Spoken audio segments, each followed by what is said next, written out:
So Russ Manning is one of the all-time great comic book creators, but can even the great Russ Manning adapt Edgar Rice Burroughs novels in a single issue? Well, that's what we're going to find out today, because I have Tarzan of the Apes by Russ Manning. And so we're looking at this tiny trade paperback today that reprints the first 4 adaptions of Edgar Rice Burroughs novels from Gold Key Comics.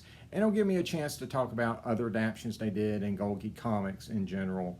For those of you who don't know, Russ Manning is an artist and writer who is best known for his work on Tarzan. He did phenomenal work on both comic books and comic strips, and he also created the phenomenal Magnus Robot Fighter, and I highly recommend reading Magnus Robot Fighter by Russ Manning. It's great stuff. So let's get all our complaints about the format of this trade paperback out of the way. First of all, it is really small. It is probably meant to be a size that would be marketed towards younger children. I think Russ Manning's clean line work holds up even at this small size, but it does make the panels very small. I really do wish this was bigger and not smaller. Second of all, this trade paperback is called Tarzan of the Apes. It's not. It is actually an adaptation of the first 4 novels. And so that title is a little deceptive. If I had known, for instance, Beast of Tarzan and Son of Tarzan, which don't have any other comic adaptions, were in here, I would have been more inclined to get this much earlier. And lastly, there's the cover. Obviously, this is not done by Russ Manning. I don't know why that is. I mean, I think there's kind of this trend that some companies do where they will put a modern artist on the cover. I guess maybe they think it will be more appealing to modern audiences, or maybe it'll be an extra incentive to get it. But I think there's a lot of Russ Manning stuff they could have put on here. Russ Manning did a series of promotional images to promote the first few adaptions they did, and you'll see those used as chapter dividers in this trade paperback, but those would have made excellent covers. Or they could have used other artwork that he did that wasn't in the comics. Or they could have used one of the painted covers that were actually on the issues that they're reprinting. This cover has nice rendering, it looks nice, but when you start looking at it, it gets kind of weird. Like, for instance, why does Tarzan have a parrot? And what are these lizards doing down here? It's just an odd cover. It feels like the artist thought Tarzan was like Ace Ventura. You know, he walks into his apartment, he's like, "Come, my jungle friends," and all these different random animals from all over the world just come to Tarzan or something. But enough complaints about the format. What you're here for is the gorgeous Russ Manning artwork, and it is beautiful. It's been recolored. I think the new coloring looks nice. There are some complaints about later trades they did, coloring things incorrectly, but there's nothing like that here. It just looks nice. And as you can imagine, a single issue 23-page adaptation of Tarzan of the Apes is very brisk and very concise, but it manages to get in all the iconic scenes that you would expect. And you'll notice there's some creative use of camera angles, shadows, and foregrounds to hide Tarzan's various parts, because of course he is raised by animals and is naked during his youth, and this is the only adaptation I've read, and I haven't read them all, but the only one that I've read where he does not spontaneously grow a loincloth when he's young. He actually, just like in the novel, gets his loincloth after he meets his first humans and learns about clothing. And I think this adaptation turned out really well. Tarzan of the Apes isn't so much a traditional story as it is a biography. So it already had a lot of summary, so it really lent itself to a very concise and summarized adaptation. It doesn't adapt the very end of the novel. It ends with Jane having to leave Africa, leaving Tarzan behind, and Tarzan swearing that he's going to go to America and be with Jane. And that's pretty much all you need to set up Return of Tarzan, so I thought that was a pretty appropriate place to end it. The Return of Tarzan adaptation actually does not cover the first half of the novel and actually begins with the most Burroughs scene ever of him getting tossed off the ship. And then, of course, he washes up on the shores of Africa for his adventures in the last half of the novel, where we get the Waziri. And, of course, we have Opar and Law of Opar. And so I think this really does kind of cover most of your iconic moments in the novel.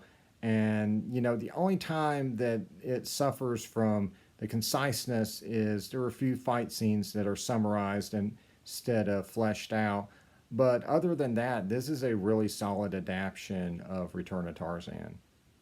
If you'd like a more thorough adaptation of the last half of Return of Tarzan, Dark Horse put out a 3-issue miniseries doing just that by Thomas Yeats in the 90s. And then we get the only comic book adaptation of The Beasts of Tarzan. And so Russ Manning gets to draw Nicholas Rockoff in full master villain mode. And of course he gets to draw the beasts, and he gets to draw Mugambi as well. And he does this scene where Jane pulls the shotgun on Rockoff. So a lot of your most iconic moments are in here, but it is a very summarized adaptation. You do start feeling that compression, but you will get the major plot beats. And that brings us to the Son of Tarzan, and it begins with this wonderful image of Tarzan's son Jack. And a good many of your most iconic scenes will be in here. The ape in the opera house, Korak and his future wife Miriam as adorable children, and of course Korak and Miriam as teenagers, and of course the ending of the novel. However, there is a lot left out, and you're going to notice it in this one. I think you'll get the general gist of the story, but it definitely suffers from the compression. If you would like to see a thorough adaptation of The Son of Tarzan, I highly recommend checking out the silent movie, and I definitely recommend getting the Grapevine video Blu-ray of it, because it does some much needed restoration to help you enjoy that wonderful silent movie. And by the way, the script for these issues was actually done by Gaylord Du Bois, and he does a good job. There's a few moments here and there where I sort of wish they let Manning write it, but for the most part, this is a very, very heroic attempt to do the impossible by adapting Burroughs novels in a single issue apiece, only 23 pages per novel. However, Golke will come to its good senses and will give them 2 to 3 issues per adaptation for future adaptions. So Russ Manning did adaptions of 10 Tarzan novels. In Tarzan 155, he adapted Tarzan of the Apes 156, Return of Tarzan 157, Beast of Tarzan 158, Son of Tarzan. We've already talked about the reprint of all those. And then he did an adaptation of Jewels of Opar that was in Tarzan 159, 160, and 161. In Tarzan 163 and 164, he did an adaptation of Tarzan the Untamed. In Tarzan 166 and 167, he drew Tarzan the Terrible. Tarzan 172 and 173 are his adaptation of Tarzan and the Golden Lion. Issues 174 and 175 are Tarzan and the Ant-Man. And 176 and 177 have the final Manning adaptation, and that is Tarzan, Lord of the Jungle. And so I think this multi-issue format works really well. It's still very summarized, very concise. There's quite a few things that get left out, but most of your major plot points and your iconic moments will make it in there, and it's going to be a pretty solid summary of that novel with some fantastic artwork.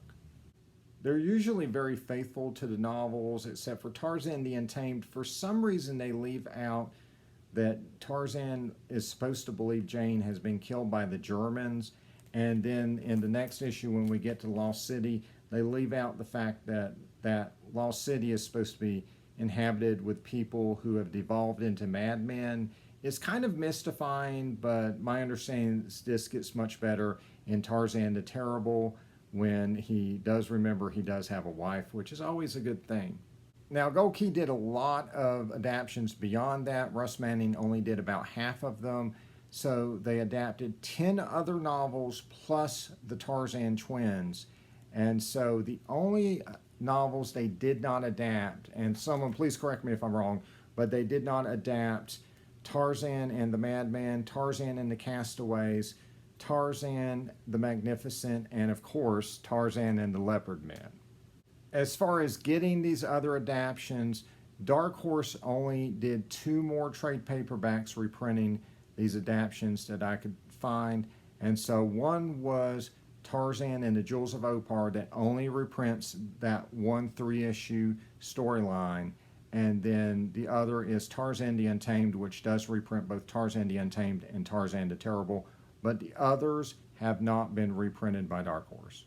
An alternative to those small collections is Tarzan the Russ Manning Years. This is from Dark Horse Comics, and it compiles all 3 of those collections and reprints all that material in a full-sized hardcover format. But again, it's only going to get you halfway through Russ Manning's Adaptions. And so that leaves you with the original issues if you want to read a lot of those adaptions. And so if you're hunting them down, you can read them online for free on EBR Zine. They've got scans of the whole run of that Tarzan series. And you could also buy them. And so that's going to take a little bit of money. I've been able to get most of these issues in what I consider to be really good condition for about $10 a pop. But that's going to vary from issue to issue. Some are going to be harder to find than others. Some of them are going to be in better condition than others.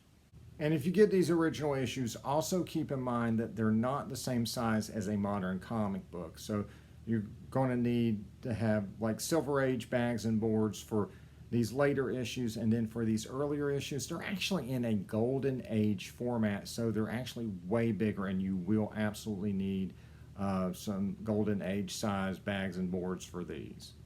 And so yes, I know $10 or more per issue is a lot, but in my opinion, if the interior is good, like the Russ Manning issues, it's worth it. So not only are you getting a great story, but you're getting a gorgeous painted cover and cover-to-cover content. So for instance, they'll have extras like a Tarzan Ape English Dictionary. And if they don't have the Ape English Dictionary, they may have facts about jungle animals. They may have other educational pieces in here. They may have articles. They may have drawings from the readers. They'll have a backup story, which will either be Leopard Girl or Brothers of the Spear. The Russ Manning adaptions tend to have Leopard Girl in the back. But my favorite extra in the Gold Key comics is this text page of Mabu. And Mabu is a young boy in Africa, and this is back in the day.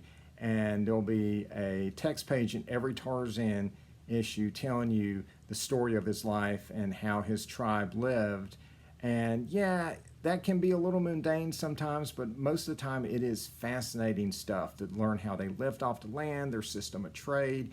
And apparently this was well-researched stuff. You can Google it and find out that, yeah, this was stuff that actual Africans did and sometimes still do. Like, for instance, there's one tribe that they meet that does salt mining from hot springs.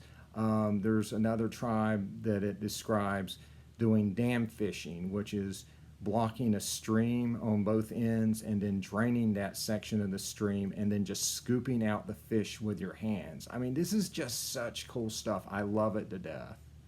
So it's crazy to think that kids back in the 60s were paying 12 cents and getting all of that content when today we pay $4 an issue and we only get 20 pages of story and that's it.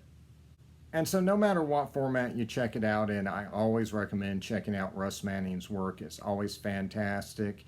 And because of the brevity of the Gold Key adaptions, I think there's still a great opportunity to do modern full-length adaptions of the Burroughs novels. And hopefully I will get that someday in comic book format. Dynamite is going to be bringing Tarzan back to comic book shelves with an officially licensed book called Lord of the Jungle. So hopefully maybe we'll get some adaptions out of them too. You never know. But anyway, like and subscribe for more videos. And until next time, see ya.